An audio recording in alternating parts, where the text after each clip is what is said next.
Livro de Neemias, capítulo 1, dos versículos 1 ao versículo 11. E o texto vai dizer assim: as palavras de Neemias, filho de Acalias, no mês de Quisleu, no ano 20º, estando eu na cidade de Suzã, veio Anani, um de meus irmãos, com alguns de Judá. Então lhes perguntei pelos judeus que escaparam e que não foram levados para o exílio acerca de Jerusalém. Disseram-me: os restantes que não foram levados para o exílio e se acham lá na província, estão em grande miséria e desprezo. Os muros de Jerusalém estão derribados, as suas portas queimadas. Tendo eu ouvido estas palavras, assentei-me e chorei e lamentei por alguns dias, e estive jejuando e orando perante o Deus dos céus. E disse: Senhor Deus dos céus, Deus grande e temível, que guarda a aliança e a misericórdia para com aqueles que te amam e guardam os teus mandamentos. Estejam, pois, atentos os meus ouvidos e os teus olhos abertos para acudires à oração do teu servo, que hoje te faça a tua presença dia e noite pelos filhos de Israel, teus servos, e faço confissão pelos pecados dos filhos de Israel, os quais temos cometido contra ti, pois eu e a casa de meu pai temos pecado. Temos procedido de todo corruptamente contra ti. Não temos guardado os mandamentos, nem os estatutos, nem os juízos que ordenaste a Moisés teu servo. Lembra-te da palavra que ordenaste a Moisés teu servo, dizendo: se transgredirdes, eu vos espalharei por entre os povos. Mas se vos converterdes a mim e guardardes os meus mandamentos e os cumprirdes, então ainda que os vossos rejeitados estejam pelas extremidades do céu, de lá os ajuntarei e os trarei para o lugar que tenho escolhido para ali fazer habitar o meu nome. Estes ainda são teus servos e o teu povo, que resgataste com o teu grande poder e com a tua mão poderosa. Senhor, estejam, pois, atentos os teus ouvidos à oração do teu servo e a dos teus servos que se agradam de temer o teu nome. Concede que seja bem sucedido hoje o teu servo e dá-lhe mercê perante este homem. Nesse tempo eu era copeiro do rei.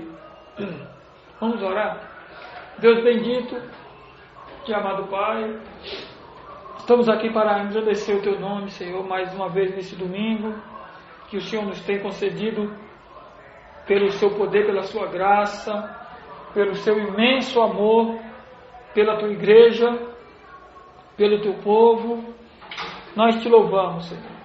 E nessa noite nós pedimos que o Senhor nos traga esclarecimentos acerca da sua palavra e continue nos revelando a cada dia a sua vontade, o seu querer, para que haja um mover por parte das nossas vidas para cumprirmos a tua palavra, mesmo que os obstáculos se coloquem no caminho, mesmo que a afronta do inimigo venha se levantar, mas precisamos ter ânimo, precisamos ter a coragem que vem de ti para que sejamos bem-sucedidos nessa luta, nessa empreitada, sabendo que o Senhor tem cuidado de cada um de nós, tem nos ajudado, nos abençoado, nos fortalecido e nos armado com a tua palavra santa e bendita. Ajuda-nos assim como o Senhor tem ajudado os teus servos do passado, nos fortalecendo, e assim como eles foram vencedores, nós também almejamos ser. Perdoa os nossos pecados e as nossas falhas, no nome do seu Filho amado Jesus Cristo. Amém. Quando Neemias ouve as notícias tristes acerca do seu povo, da sua gente, ele termina por se comover. Então, da mesma sorte, deveria ser um sentimento que teria que estar na mente, no coração de cada cristão, sabendo que tem pessoas aí fora, mesmo que elas não façam parte do grupo dos eleitos, mas mesmo assim é responsabilidade nossa. Neemias sabia que todas aquelas pessoas por quem ele estava pronto a socorrer não eram eleitas, mas mesmo assim ele vai lutar em prol daquela comunidade, daquele remanescente, do restante de um povo que ele prezava, de um povo que ele conhecia, tanto que ele até confessa os seus pecados juntamente com o povo de Judá naquela ocasião. E ele está no palácio quando se aproxima dele um de seus irmãos, Anani, e ele pergunta como aquele povo vai, e a pergunta dele é uma pergunta sincera, uma pergunta de verdade. Ele queria realmente saber, não era só um refrão, um cumprimento qualquer, ele saber como é que está fulano, como é que está cicrano. Ele tinha o mesmo interesse de saber como é que eles estavam passando. E quando Anani traz o quadro, traz a notícia, então isso deixa ele triste por conta daquela situação. E ele toma a melhor atitude, a de orar em primeiro plano, sabendo que é através da oração que o próprio Senhor ordenou para que nós orássemos, para que Deus agisse. Deus propõe o método de seu trabalho. Ele faz com que pessoas orem, se compadeçam para que Ele haja. Deus trabalha todas as questões, coloca um desejo no coração de Neemias de socorrer os seus irmãos e faz com que ele ore. E aí ele vai se dobrar diante de Deus, vai fazer uma oração sincera, e Deus vai ouvir a sua oração. Deus ouve tanto a sua oração, que quando ele se aproxima do rei, o rei tão somente não libera ele para ir, mas como também lhe dá mão de obra e material, para que ele conclua o seu trabalho. E isso é uma coisa muito importante.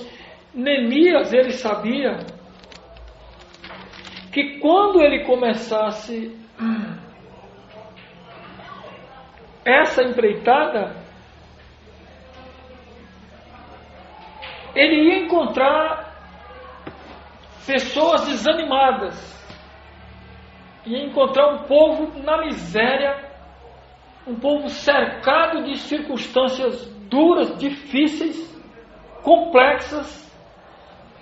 Então Neemias tinha que causar algo dentro daquelas pessoas. Ele precisava primeiro trabalhar essa questão, para que o trabalho pudesse ser desempenhado.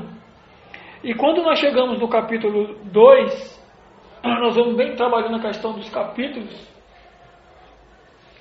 ele vai trazer uma ideia de que o povo precisa de disposição para o trabalho.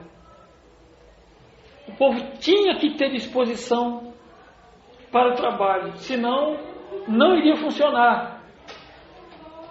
Não iria existir uma mão de obra eficaz se houvesse desânimo. Sempre que se vai fazer um trabalho, um dos requisitos fundamentais, disposição para o trabalho. Se isso não houver, nada vai acontecer. Nós vemos no versículo 18 do capítulo 2, o texto vai dizer: e lhes declarei como a boa mão do meu Deus estivera comigo e também as palavras que o rei me falara. Então disseram: disponhamo-nos e edifiquemos. E fortaleceram as mãos para a boa obra. Quando Neemias traz a ideia para eles de que o rei liberou mão de obra, material, para que eles fossem lá, Neemias causou uma disposição para que eles não desanimassem.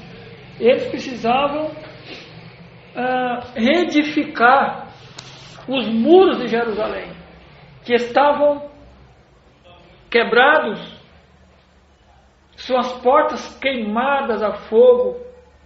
Havia uma situação de insegurança naquela ocasião.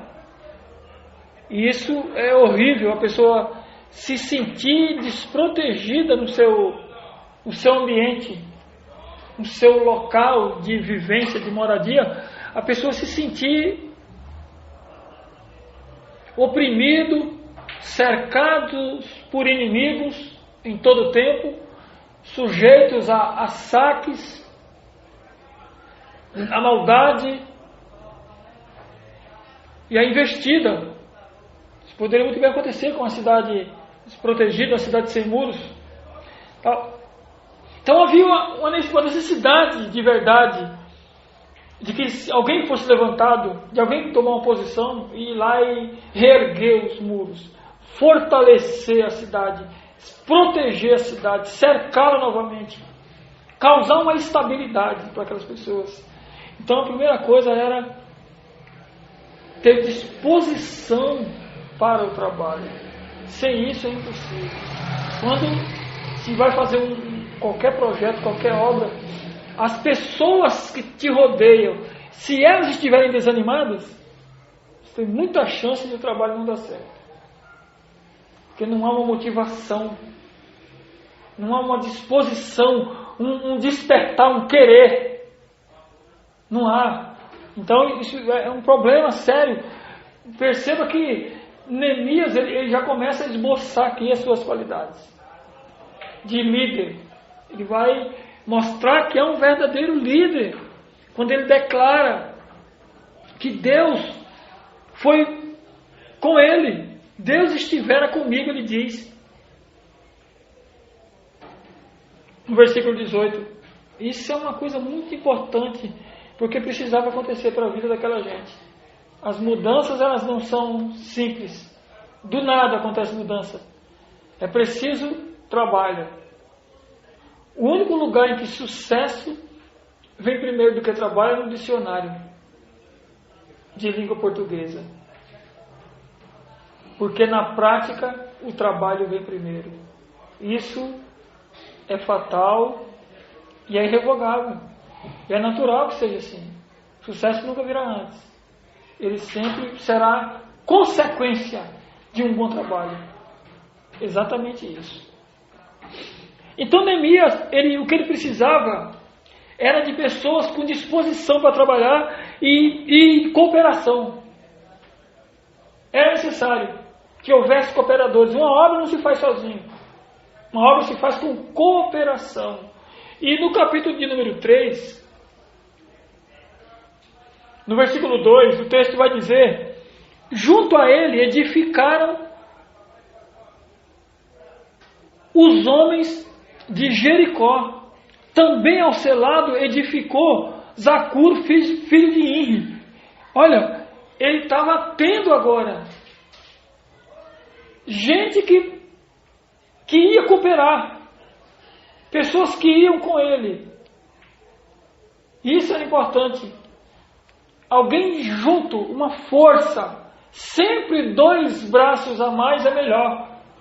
Sempre é melhor, em todo sentido. Uma cabeça pensante a mais é melhor. Uma ferramenta a mais que se tem é bom. Ou seja, cooperação.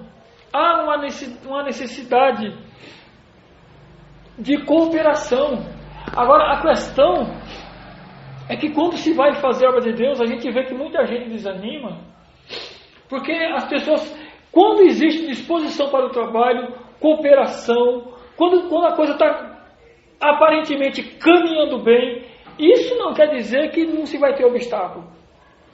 Nunca quer dizer que não, então agora não vai ter problema, nós já temos o apoio de Deus para nos socorrer, nós temos pessoas qualificadas para o trabalho, nós temos ferramentas, gente para a mão de obra, pessoas com disposição, outros se oferecem e cooperam. Mesmo assim, não é um sinônimo de que dificuldades não existirão. Então nunca se deve se iludir em se fazer a obra de Deus sem trabalho árduo, sem luta, sem obstáculos, sem dificuldades. Não. Eles irão acontecer e não tem como escapar. Não dá para escapar. Quando nós chegamos no capítulo de número 4, nós vemos que vão acontecer alguns insultos, algumas ameaças. E no capítulo 4, vão se levantar agora pessoas que vão se posicionar contra a obra. Capítulo 4, versículo 3. Diz assim: estava com ele Tobias, o amonita, e disse: ainda que edifiquem, vindo uma raposa, derribará o seu muro de pedra. Olha os insultos que ele sofreu, o descrédito que estava já acontecendo, essas pessoas se levantando e dizendo assim: não, isso aí é uma obra mal feita, é uma coisa qualquer. Ainda que vocês façam isso aí, até uma raposa batendo o pé nisso aí cai. Você não tem segurança nenhuma. Tentando trazer um descrédito. Isso é terrível. Porque às vezes você está fazendo um trabalho e já não está sendo realmente fácil, e aparece alguém pessimista e fala assim: não, isso aí não vai dar certo não. Isso aí, ó, você vai fazer, mas não vai funcionar. Não vai dar certo. Vão ficar te insultando, tentando te desmotivar, dizendo: não adianta, é muito grande para você, é muito trabalho, não vai dar. Sempre vai acontecer isso, de pessoas se levantando. Depois do versículo 6, o versículo vai dizer: assim edificamos um muro, e todo o muro se fechou até a metade da sua altura, porque o povo tinha ânimo para trabalhar. Em João 16, versículo 33, Jesus vai dizer: no mundo tereis aflições, mas tende bom ânimo. Tende bom ânimo. As aflições vão existir, muitas elas serão, mas o Senhor vai nos animar, para que não haja uma desistência. E Neemias vai enfrentando os seus adversários, e ele vai animando o povo, mas os problemas tendem a aumentar. As dificuldades vão crescendo. E isso acontece em todo tipo de trabalho em que existe uma obra para Deus. O inimigo nunca ele vai cessar de se levantar para dizer que o que você está fazendo não tem valor, não vai dar certo.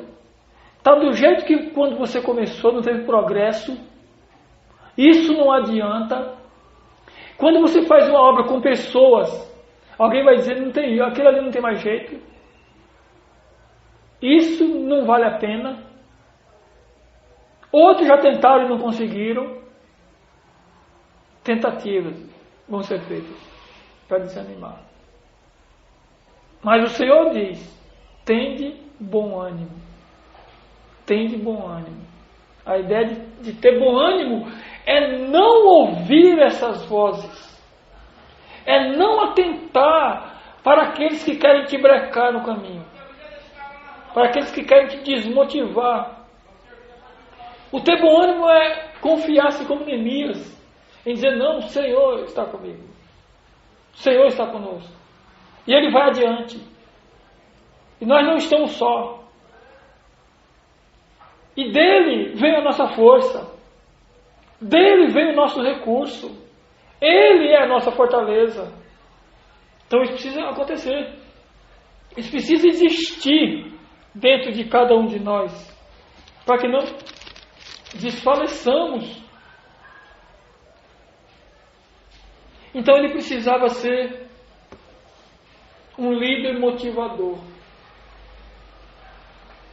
Ele precisava ser alguém e que constantemente estivesse pronto a dizer, vamos continuar o trabalho. Vamos nos levantar, não vamos cessar.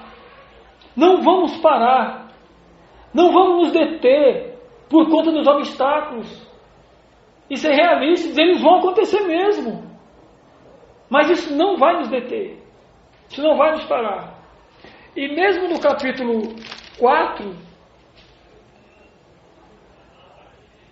no versículo 10, o texto vai dizer, então, disse Judá, já desfaleceram as forças dos carregadores, e os escombros são muitos, de maneira que não podemos edificar o muro. As pessoas estavam ali novamente desanimando. Porque naquela época, imagine a reconstrução de muros. Era ter que tirar os escombros dos muros que estavam quebrados. E não eram paredes como as nossas, com os tijolos finos. Eram tijolos grandes de pedra. E estavam todos quebrados. E eles tinham que sair do caminho para que o muro fosse reedificado. Mas eles não tinham guindaste para levantar as pedras. Eles não tinham caçambas. Eles não tinham esses recursos. Era preciso um trabalho redobrado. E esse é o grande motivo de Neemias motivá-los a ponto de que ele não desfalecessem. E Neemias vai até lá, para que eles não estavam só porque eles tinham famílias. E ele vai dizer no versículo 14, ele vai dizer assim, inspecionei, dispus-me e disse aos nobres, aos magistrados e ao resto do povo, não os temais, lembrai-vos do vosso Deus, grande e temível, e pelejai pelos vossos irmãos, vossos filhos, vossas filhas, vossas mulheres e casa. Olha como Neemias apela. Ele diz, não temam. Vocês têm irmãos aqui. Vocês têm irmãs, mulheres, filhos. A casa de vocês. Não desfale. Então ele toca num ponto em que vai provocar neles um reânimo. E é isso que nós temos que aprender a fazer. Achar os pontos, os polos que vão motivar as pessoas a se levantarem novamente do seu marasmo, da sua preguiça. Precisamos ter essa capacidade de observarmos situações em que as pessoas se despertarão por elas. Neemias procura motivá-los, agora já não mais olhando para eles, mas mostrando as responsabilidades que eles tinham, o meio que os cercava. Isso é importante saber. Era preciso ter muita vigilância. Versículo 17. Os carregadores que por si mesmo tomavam as cargas, cada um com uma das mãos fazia a obra e com a outra segurava a arma. Olha como é que tinha que ser esse trabalho. Tinha que ter uma vigilância. Então Neemias, ele não podia parar o trabalho, porque os inimigos estavam à espreita para tentar barrar, obstruir, atrapalhar. Então tinha que ter vigilância. Uma espada na mão, na outra a colher, e a obra ia continuando. Veja que isso são exemplos belíssimos. Nós vemos que na obra que nós temos hoje, que não são reedificações de muros de pedra, mas talvez seja mais difícil um pouco, que é a reedificação de vidas desestruturadas. Nós precisamos fazer com que essas pessoas se tornem vigilantes, para que os obstáculos não aparem. Então Neemias disse, olha, nós vamos trabalhar e vigiar. Nós não vamos fazer uma coisa em detrimento da outra. Nós não vamos parar uma coisa por conta da outra. Nós vamos fazer as duas coisas. Nós vamos vigiar com a mão a espada. E na outra o trabalho. É exatamente quando se vai trabalhar focado na questão do evangelismo. Que é uma situação em que há uns extremos. Existem grupos de evangelismo que eles vão evangelizar, mas eles não estão preparados para um socorro social. Eles vão lá para falar de Jesus, para orar e até para animar, para motivar as pessoas que estão numa situação de decadência, que estão marginalizados, que estão na perca da vida, mas eles não levam um recurso do trabalho que precisa acompanhar o evangelismo falado, que não deve ser só palavras, deve ser de ação. Mas há outro grupo extremo também, que eles vão evangelizar. Eles estão propostos a ajudar pessoas, mas eles não falam de Jesus. Eles só levam o pão e o café, o alimento e coisas dessa natureza, mas deixam Jesus de lado. Entendem que só aquela parte já supre a necessidade daquelas pessoas que são o alvo missionário. Mas não, o trabalho precisa ser completo. Não se deve para um em detrimento do outro. Que a missão integral é muito atacada, mas ela faz os dois papéis. Isso é importante. Além dela levar transformação de vida pela pregação da palavra, pela pregação do evangelho, da sã doutrina, eles também levam o alimento físico, para que aquelas pessoas se mantenham vivas, para que tenham esperança para o amanhã. Eles fazem um trabalho completo. É claro que não é complicado você tirar alguém da rua, não é fácil, mas numa tentativa de manter as pessoas vivas, você não deve somente dizer para ela: Jesus te ama, Ele quer te salvar, mas tem que se esboçar esse amor de forma prática e deixar a teoria de lado. E Neemias, ele vai causando essa coisa na vida daqueles homens. E olha o versículo 23 do capítulo 4. O texto diz assim: nem eu, nem meus irmãos, nem meus moços, nem meus homens da guarda que me seguiam, largávamos as nossas vestes. Cada um se deitava com as armas à sua direita. Eles nem trocavam a roupa para dormirem. E dormiam com a espada de lado, porque eram vigilantes. Estavam procurando prestar um bom serviço. Mas o inimigo, ele acaba não cedendo também a essas coisas. Porque exatamente porque você faz tudo certo, não quer dizer que o inimigo vai parar. Ele sempre estará tentando, sempre. Sempre ele estará colocando um obstáculo. Sempre. A obra de Deus, ela foi programada para ser assim. Nunca você vai ter um caminho limpo, livre, para fazer as coisas. Não. Você vai ter que romper barreiras. Você vai ter que saltar obstáculos. Você vai ter que ultrapassar as barreiras, os montes. Não tem para onde correr.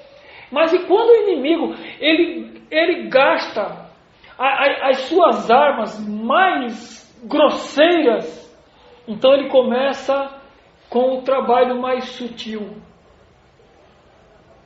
Quando ele percebe que não é pela força bruta, quando ele descobre que você está resistindo, que você está sobrepujando todas as suas artimanhas, quando você está suportando os ataques e os vencendo a cada momento, ele muda a estratégia. Ele vai mudar a sua maneira de agir numa tentativa de você ceder. É importante ter isso em mente, porque ele virá de algum lado, acertadamente. Quando o diabo percebeu que ele não conseguiria destruir Jesus, ele lançou mão de todas as suas tentações, de todos os seus argumentos, para conseguir com que Jesus pecasse. Ele até tentou, numa última investida, fazer com que Jesus descesse da cruz. Usou alguém que estava do lado de Jesus, crucificado. Última tentativa. A pessoa sendo usada pelo diabo. Ele disse: olha, se você é filho de Deus, por que você não pula daí? Se salva e salva nós também. Aquilo era uma tentativa diabólica de fazer Jesus abandonar o seu projeto quando estava praticamente concluído. Última tentativa. Jesus não cedeu aquilo. Então o diabo começa a mudar o esquema. Jesus morre e ressuscita ao terceiro dia. E aí o diabo vê que não consegue destruir o mestre. Então ele parte para destruir os seus discípulos. Começa uma investida contra a igreja.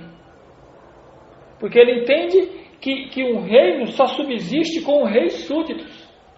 Uma vez que ele não destruiu o rei, ele se eu destruo os súditos, não há reinado do mesmo jeito. E começou seu projeto de matança, usando os imperadores romanos. Perceba que ele mudou de estratégia.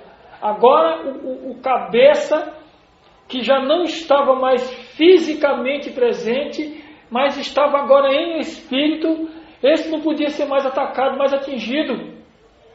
Então agora ele vai atacar quem fala em nome dele.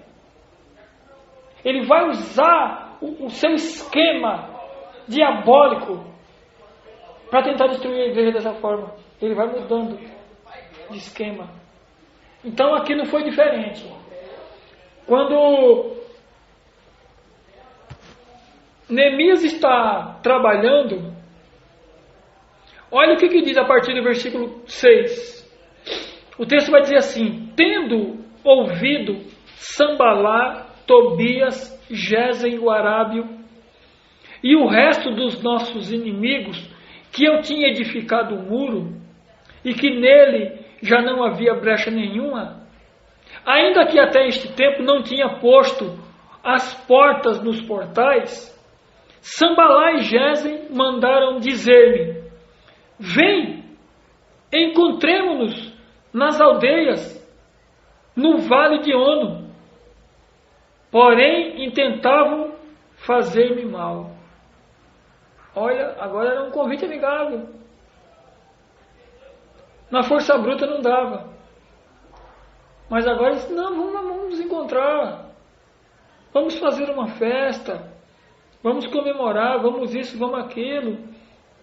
Mas Neemias era um homem vigilante. E aí ele diz no versículo 3: enviei-lhes mensageiros a dizer: estou fazendo grande obra, de modo que não posso descer. Por que cessaria a obra, enquanto eu a deixasse e fosse vos ter convosco? Olha a vigilância aqui. Neemias, se não fosse um vigilante, ele podia dizer assim: olha só, acho que eles estão vendo que não tem jeito mesmo, então eles querem ser nossos amigos, agora os problemas vão acabar. Mas não, eles intentavam fazer-lhes o mal. Era uma mudança de estratégia, era uma mudança de plano. Eles imaginaram: nós não conseguimos brecar com que os muros fossem levantados, mas as portas ainda não estão colocadas no lugar. Ainda dá tempo de a gente brecar o serviço deles ainda. Vamos convidá-lo amigavelmente agora. Mas ele estava vigilante. E essas são qualidades, a qualidade de você detectar o mal antes que ele se aproxime, antes que ele chegue e tome conta e te atinge. Você tem que ter uma visão alongada de percepção, para entender, discernir o que está acontecendo e não ser pego de surpresa e não ser iludido pela armadilha do inimigo, porque é assim que o diabo age, é assim que a falsa religião age, são assim que os falsos cristãos agem. Todos eles com o diabo por trás, com o seu plano maior. Isso não é fácil. Finalmente, a construção termina.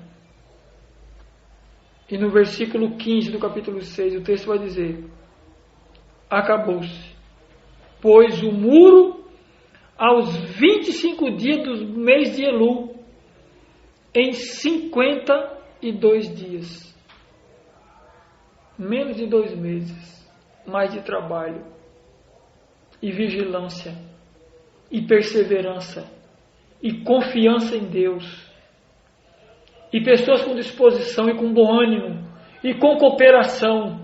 Vê que amontoado de adjetivo que compõe a obra de Deus, o projeto de Deus. Como isso é importante, que deve haver em cada um a motivação, o ânimo, o desejo de fazer, a perseverança, a vigilância, a confiança em Deus. Essas coisas precisam acontecer, porque são elas que vão nos fazer vencer. São essas considerações que vão nos fazer ultrapassar os muitos obstáculos. Aqueles homens olhando, mas sem ninguém por trás, como um bom líder. Alguém com uma visão de águia, com a visão macro, com a visão ampliada de confiança em Deus, dizendo: vamos prosseguir. E não vamos parar por motivo algum.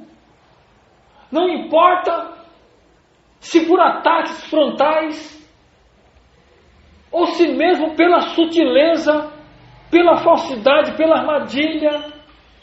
Mas não vamos nos deter, não vamos parar. Então, perceba que uma liderança boa é importante demais. Uma liderança eficaz.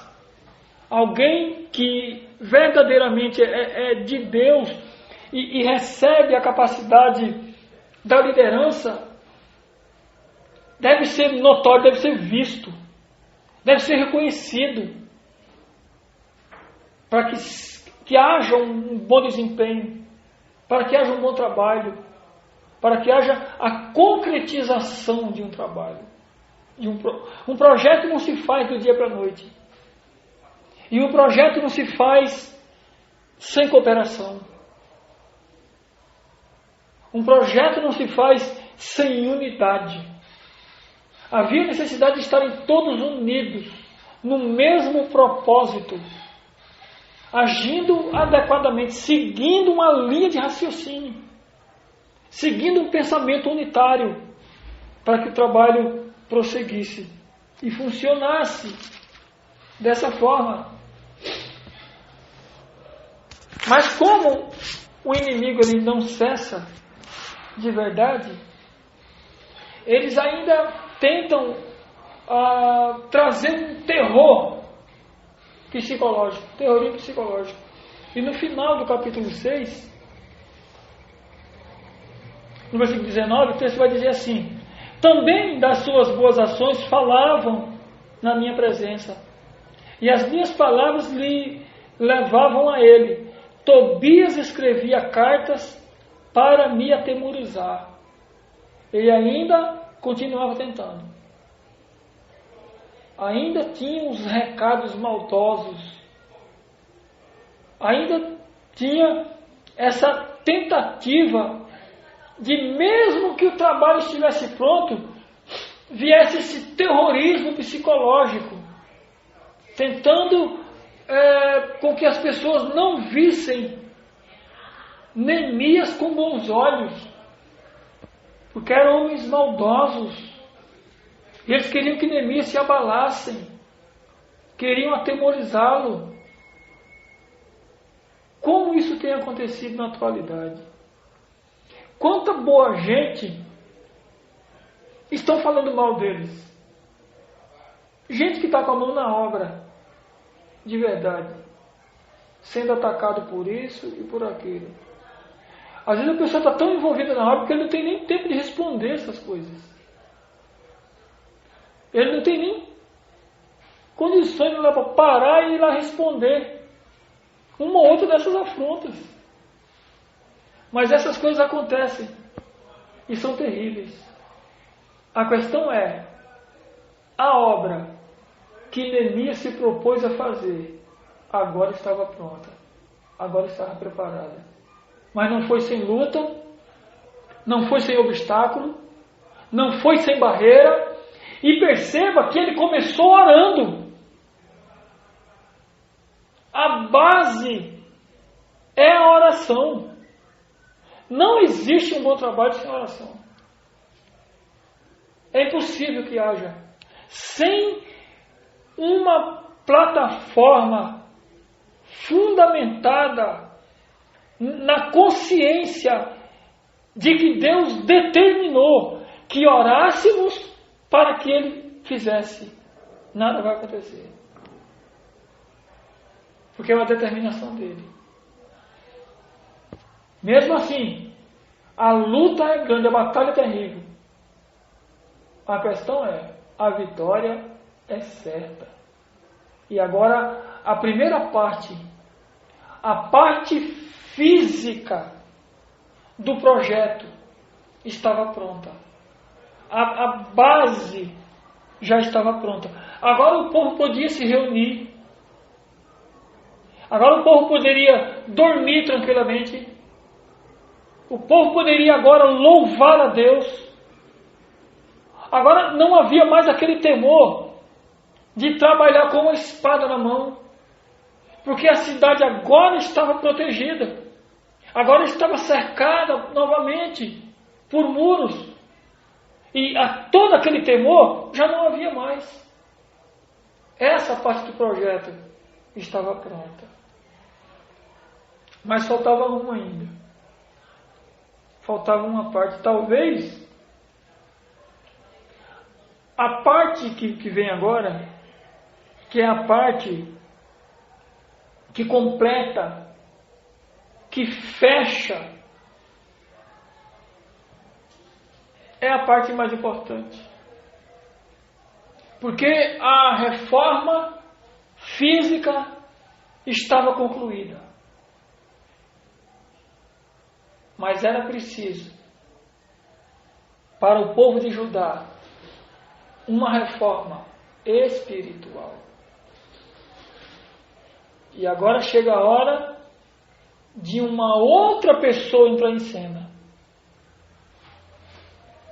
Porque Deus ele vai trabalhar com pessoas específicas para negócios específicos.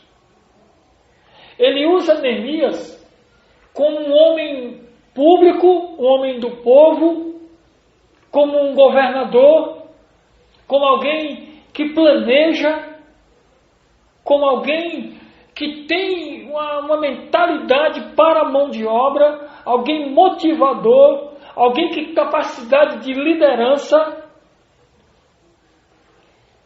Mas era preciso que houvesse também alguém com capacidade espiritual, agora para complementar a obra, para fechar todo o projeto de Deus, para ficar completo. Então ele vai se utilizar agora de Esdras. E quando nós chegamos no capítulo 8, nós vemos que haverá um trabalho acerca de algumas mudanças que ocorrerão aqui. Porque quando o povo chega de volta para Judá, eles já perderam a sua cultura, já não tem mais uma capacidade na sua língua, já não sabem mais acerca de Deus, porque passaram 70 anos e toda a sua religião foi descaracterizada. Agora eles já falam outra língua. Agora eles aprenderam a linguagem dos caldeus. E eles ficaram todo esse tempo sem aquela cultura judaica. Então eles já não conhecem mais acerca da religião judaica. Muitos não tinham nem nascido em Judá, tinham nascido no cativeiro e não tinham princípios nenhum da religião judaica. Então é preciso que Esdras entre em cena, porque Esdras é versado na lei, é um copista da lei, um escriba, um doutor da lei, e é ele que Deus vai usar agora. E o capítulo 8, nós vemos o texto começar assim: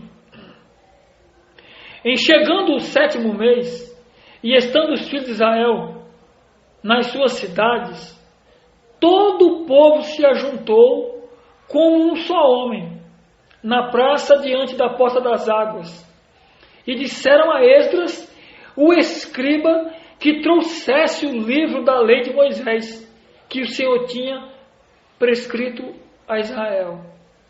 Esdras, o sacerdote, trouxe a lei perante a congregação, tanto de homens como de mulheres, e de todos os que eram capazes de entender o que ouviam.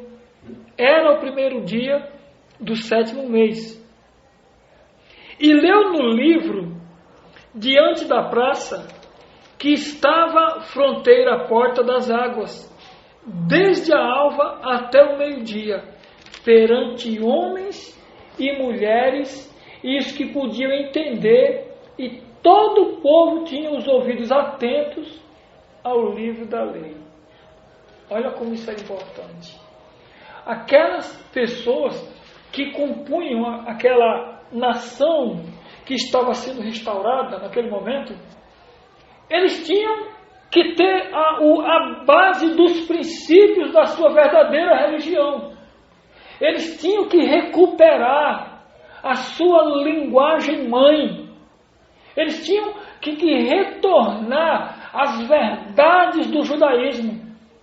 Então Esdras é o homem adequado. É o homem que vai trazer o livro da lei. É o homem que vai apregoar acerca de verdades que há muito eles não ouviam, porque eles estavam na contramão da lei nesse momento. Agora, e o texto vai dizer, na parte C, e Esdras o escriba, que trouxe o livro da lei de Moisés, que o Senhor tinha prescrito a Israel. Ele não ia usar outra coisa. Ele ia se utilizar do livro da lei. Era a Bíblia que eles tinham, era o Antigo Testamento. era o que eles iam usar. Eles iam retornar às suas origens, às suas verdades, com base no livro da lei. E provavelmente para os judeus que não sabiam, Esdras trouxe a base do Pentateuco. Porque quando se fala livro da lei, se entende mais comumente que o que se utilizou aqui era o Pentateuco. Era Esdras falando acerca da criação, acerca dos sacrifícios, acerca da peregrinação e do livramento de Deus com relação a eles no Egito, da promessa feita a Abraão. E era isso que eles precisavam saber, porque eles não tinham mais noção. Eles tinham vivido muito tempo no meio dos pagãos, e aqui não. Esdras vai trazer. Versículo 2: Esdras, o sacerdote, trouxe a lei perante a congregação. Provavelmente aqui eram as prescrições diretas da lei, os mandamentos e coisas dessa natureza. Tanto de homens como de mulheres, de todos os que eram capazes de entender o que ouviam. Olha, isso é importantíssimo. Versículo 3: E leu no livro, diante da praça que está à fronteira, à porta das águas, desde a alva até o meio-dia. Essa alva aqui, provavelmente fosse 5 ou 6 horas da manhã. Cedo, até o meio-dia, de pé, na praça, ouvindo a pregação de Esdras. Agora pense no homem que tinha que falar 6, 7 horas pregando, se ele tinha que saber ou não o que está dizendo. E olha a responsabilidade diante de uma multidão pagã, diante de um povo que já não reconhecia mais o seu próprio Deus, diante de pessoas que não tinham noção nenhuma acerca mais da religião, que estavam imbuídos em uma cultura pagã, ou seja, adoravam uma variedade de deuses. Aqui, a vida daquelas pessoas vai ser impactada, a vida deles vai mudar. E olha como é que começa aqui o versículo 4 em diante. Esdras, o escriba, estava num púlpito de madeira que fizera para aquele fim. Estava em pé junto a ele, à sua direita, Matitias, Sema, Anaías, Urias, Ilquias e Maacéias. E à sua esquerda, Pedaías, Misael, Malquias, Rassum, Asbadana, Zacarias e Mesulão. Esdras abriu o livro à vista de todo o povo, porque estava acima dele, abrindo ele, todo o povo se pôs de pé. Esdras bendisse ao Senhor, o grande Deus, e todo o povo respondeu: Amém, Amém. Levantando as mãos, inclinando-se, e adoraram o Senhor com o rosto em terra. Versículo 7. E Jesua, Bani, Serabias, Jamim, Acube, Sebatai, Odias, Maazéias, Quelita, Azarias, Josabade, Anã, Pelaías e os levitas ensinavam o povo na lei, e o povo estava no seu lugar. O que estava acontecendo aqui? Como eles não entendiam mais o hebraico, então aqueles levitas desciam ali daquela região do púlpito e iam lá e traduziam o que Neemias estava dizendo, para que eles compreendessem no aramaico, que é a linguagem dos caldeus, para que ficasse claro o pensamento. Esdras falando em hebraico, e os que o acompanhavam desciam e traduziam o que ele estava dizendo, e o povo entendia. Perceba que não tem aquela coisa de língua estranha, né? Todo mundo entende a sua língua. Não, teve que traduzir aqui. Versículo 8. Leram no livro, na lei de Deus, claramente, dando explicações de maneira que entendessem o que se lia. Isso aqui é fatal. Era para ficar claro as verdades que eles precisavam saber. Não era nada de mistério, não. Era com clareza, com leitura inteligível, porque eles ouvissem, entendessem, compreendessem o que estavam ouvindo. Versículo 9. Neemias, que era o governador, e Esdras, sacerdote e escriba, e os levitas que ensinavam, todo o povo lhe disseram: este dia é consagrado ao Senhor vosso Deus, pelo que não pranteeis, nem choreis, porque todo o povo chorava ouvindo as palavras da lei. O povo chorava, porque eles compreendiam que tinham ficado muito tempo rebelados contra Deus. Provavelmente Neemias deve ter explicado, e os levitas traduzido, em que todo Judá foi avisado pelos profetas.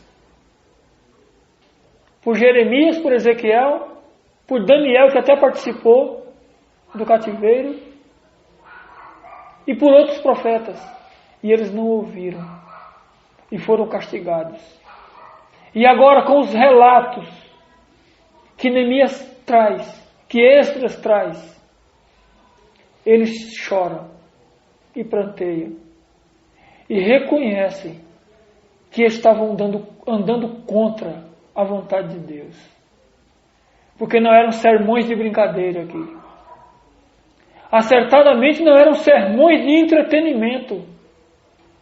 Não eram sermões que provocavam risos, mas provocavam choro, provocavam temor, e não piadas, brincadeiras.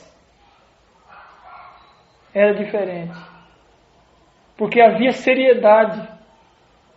Esdras estava pregando porque queria ver um povo restaurado, e não um povo entretido, iludido, com idiotices, com coisas bizarras. Não, era a explicação da lei.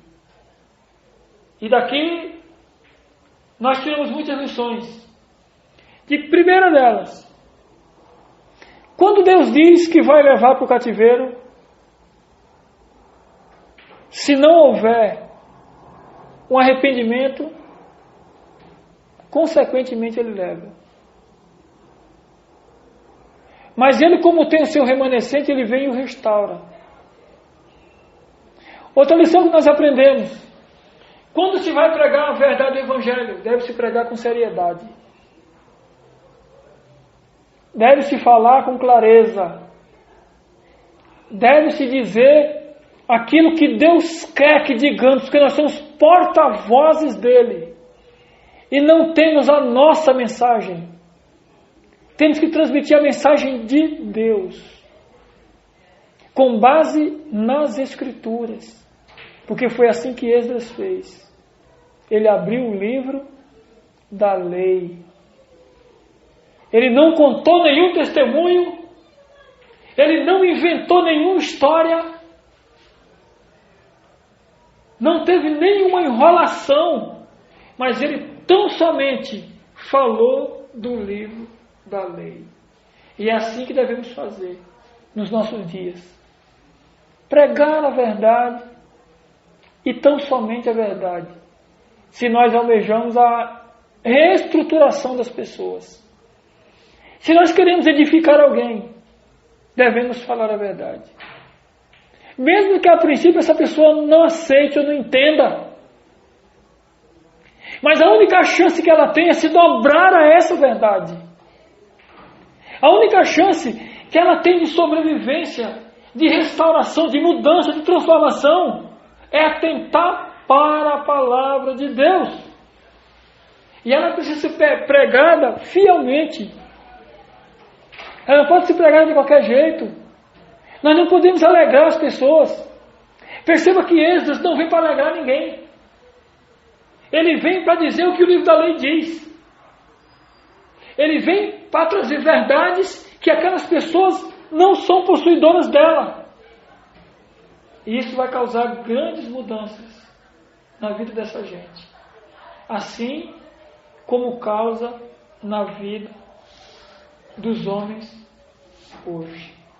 Vamos orar. Deus bendito e eterno Pai, nós te louvamos, Senhor, mais uma vez pela sua graça e pela sua misericórdia. E pedimos, Senhor, que da mesma sorte com que o Senhor tratou os seus servos do passado, que o Senhor se agrade de nossas vidas e nos molde também segundo o seu querer e segundo a sua vontade. E que possamos ser transformados por essas verdades e que possamos falá-la de forma clara, para que as pessoas entendam e passem a te buscar como verdadeiro Deus e Senhor de suas vidas. Nós pedimos que o Senhor nos fortaleça e nos ajude, Senhor, para que nós tenhamos sabedoria ao enfrentar os obstáculos que estão por vir. Que o Senhor nos dê capacidade de liderança, capacidade de perseverança, capacidade em todos os quesitos que o Senhor queira para cada um de nós. Que as qualidades que o Senhor colocou nas nossas vidas possam começar a florescer. E que nós possamos frutificar no seu nome, para que o seu nome seja bem visto em meio aos homens. Nos fortaleça, Pai, para que nós recebamos a capacidade de invadir o mundo inimigo e que nós possamos levar luz em meio às trevas e que possamos também ser sal da terra para o mundo que está se deteriorando. Nos fortaleça para que possamos enfrentar todas as batalhas que estão aí postas diante de nós. No nome do seu Filho amado Jesus Cristo. Amém.